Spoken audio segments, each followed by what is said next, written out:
حضور نے فرمایا الصدق ینجی والکذب یہلک، جو مرضی کر لو، دنیا ادھر کی ادھر ہو جائے، جتنی مرضی مہنگائی ہو جائے، حضور نے فرمایا نجات سچ ہی دیتا ہے۔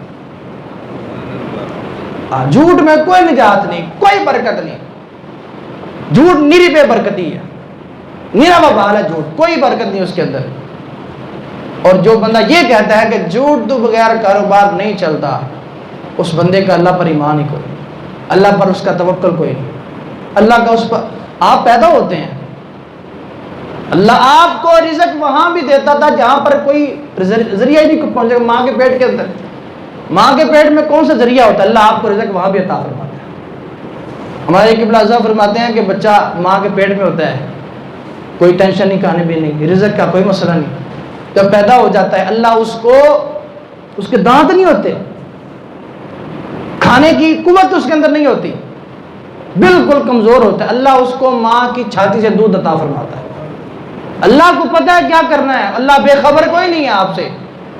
آپ پیٹ میں تھے، اس کے مطابق اس نے رزق دیا۔ آپ جب پیدا ہوئے 2.5 سال تک کبھی ایسا نہیں ہوتا کہ کسی کنواری لڑکی کے غیر شادی شدہ کے اندر اللہ دودھ پیدا فرمائے، کبھی ایسا نہیں ہوتا۔ دودھ صرف اللہ اس کے عورت میں پیدا فرماتا ہے جس کا بچہ ہوتا ہے۔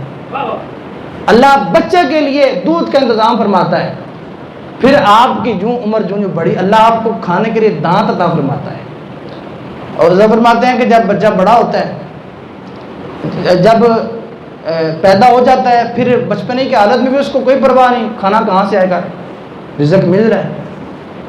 جیسے ہی وہ شعور کی عمر کے اندر آتا ہے، سمجھ بوجھ دنیا کی آتی ہے، پھر وہ رزق کے لیے پریشان ہو جاتا ہے۔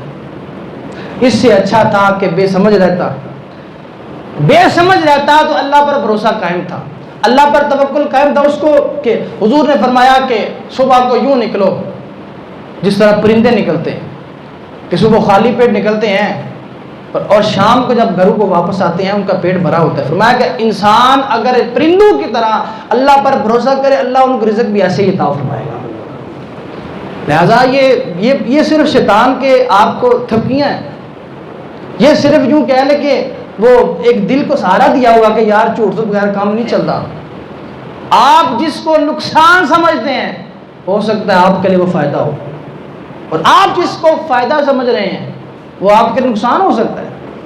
آپ کبھی جیسے وہ کھلی ایک گلی ہوتی ہے جس کے دونوں طرف گھر ہوتے ہیں، اور صبح کو جب دھوپ نکلتی ہے، جب سورج چڑھتا ہے، کبھی آپ نوٹ کیجئے گا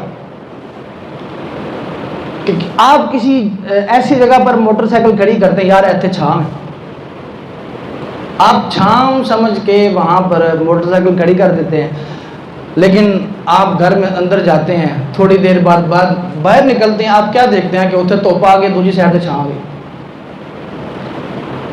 مثال سمجھانے کا مقصد یہ ہے کہ آپ جس کو چھاؤں سمجھتے ہیں وہ دھوپ ہو سکتی ہے، جس کو آپ دھوپ سمجھتے ہیں وہ چھاؤں ہو سکتی ہے۔ اللہ تعالیٰ نے قرآن پاک میں فرمایا عسیٰ ان تکرہوا شیئا ویجعل اللہ فیہ خیرا کثیرا، ہو سکتا ہے جس کو تم ناپسند کر رہے ہو، جس کو تم یہ سمجھتے ہو کہ اس میں نقصان ہے، اس میں فائدہ کوئی نہیں، اللہ نے ہو سکتا ہے اس کے اندر بہت بھلائی عطا فرما دے۔